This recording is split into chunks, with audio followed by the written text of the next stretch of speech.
안녕하십니까. 해남뉴스입니다.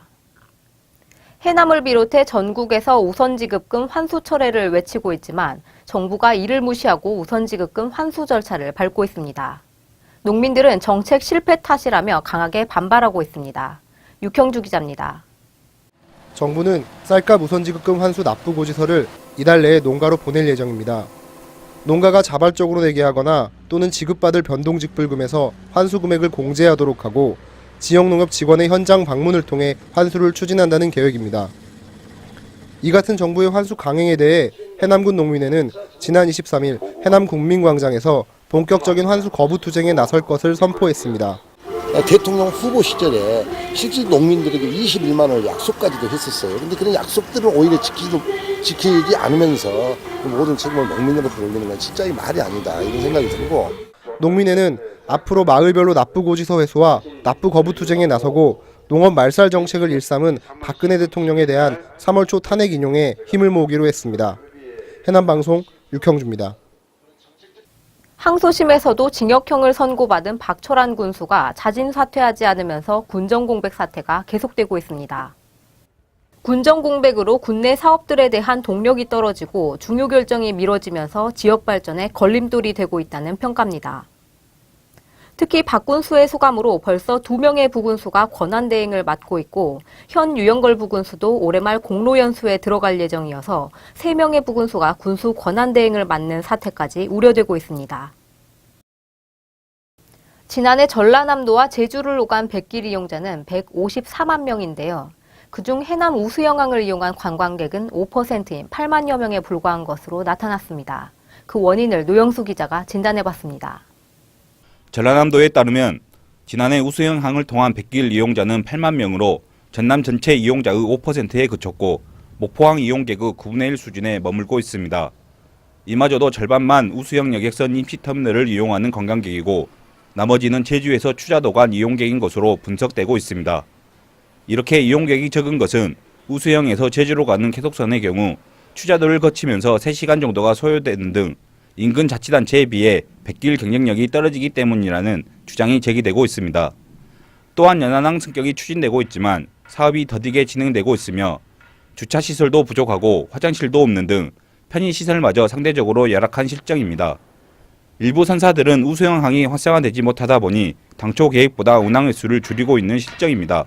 준비는 전혀 안 되고 배만 띄워지면 모든 만사가 해결될 것처럼 얘기를 했다가 배 띄워놓고 보니까는 여러 가지 열악한 부분들이 많이 나오잖아요. 빨리 연안항으로 습격을 시키고 연안항 준비를 하고 거기에 편의시설을 해가지고 항구로서 기능을 충분하게 발휘할 수 있고, 이에 따라 편의시설을 서둘러 확충하고 우수영에서 이루어지고 있는 문화마을과 마을미술 프로젝트 등 각종 사업들을 유기적으로 연계해 관광객을 유치할 수 있는 방안 마련이 시급하다는 지적입니다. 해남방송 노영수입니다. 매년 관광객이 감소하고 있는 송호해수욕장이 사계절 관광 휴양 공간으로 탈바꿈될 계획입니다. 군은 송호해수욕장 부근 우수 문제와 주변 미관 문제를 개선하고 오토캠핑장 앞에 해송을 식재함과 동시에 진입광장과 만남의 광장도 조성하기로 했습니다. 하지만 땅끝마을과 전복체험장 등 주변 연계관광 프로그램이 추가로 필요하다는 목소리가 나오고 있습니다. 해남에 청소년 시설을 추가로 만들자는 목소리가 계속되고 있지만 부지 확보와 예산 등의 문제로 진척이 되지 않는 상황인데요. 각기 다른 목소리를 내기보다 문제를 공론화하고 현실적인 방안을 마련해야 할 필요성이 커 보입니다. 이창섭 기자입니다.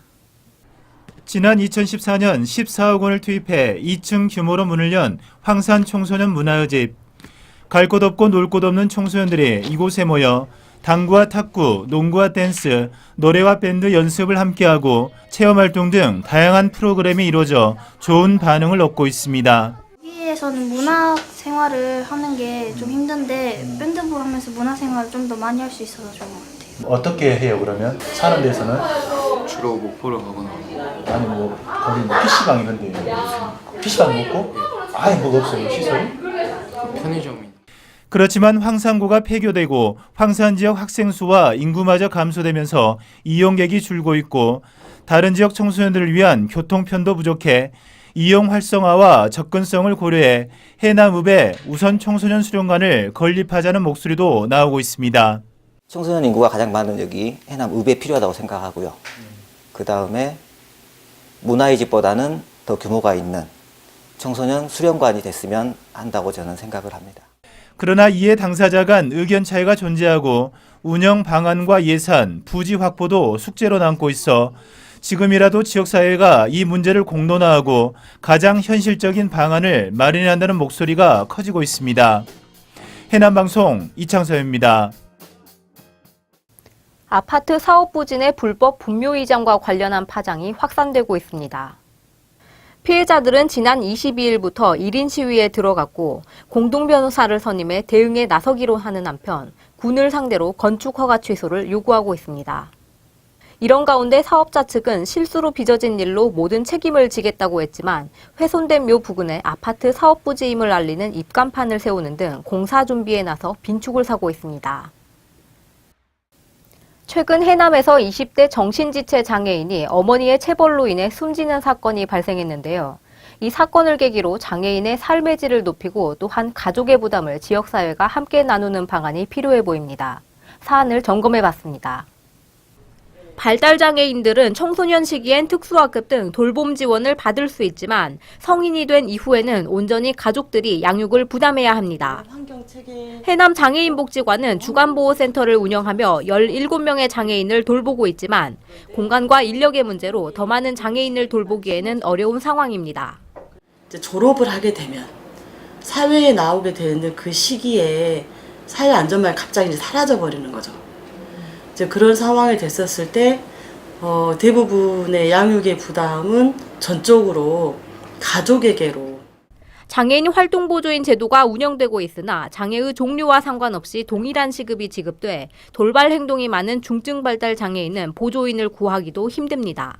이 장애인이라 해서 편견을 두지 말고 그냥 다 같은 적이라 그렇게 생각하고 봐줬으면 좋겠다.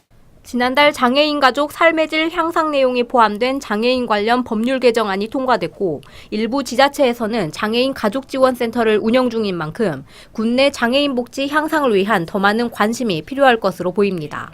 해남방송 박수은입니다. 군이 황토나라 테마촌 재위탁과 관련해 심사를 거쳐 기존 업체인 아이붐에 다시 위탁하기로 결정했습니다. 160억 원을 들여 송호해수욕장 인근에 들어선 황토나라 테마촌은 숙박시설과 세미나실이 갖춰진 황토문화 체험관을 비롯해 캠핑장과 수변공원 등이 조성돼 있지만 기대만큼 활성화되지 못했다는 지적을 받고 있습니다. 다른 지역에서 생산된 배추를 해남 배추로 속여 파는 유통업자들이 늘고 있습니다.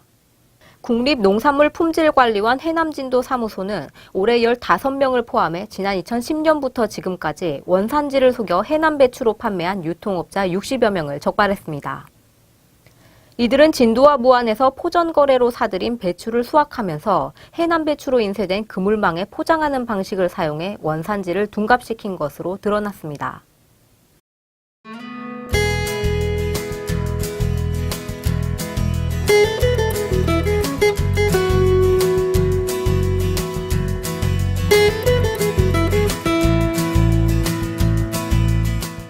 이상으로 뉴스를 모두 마칩니다. 시청해주신 여러분 고맙습니다.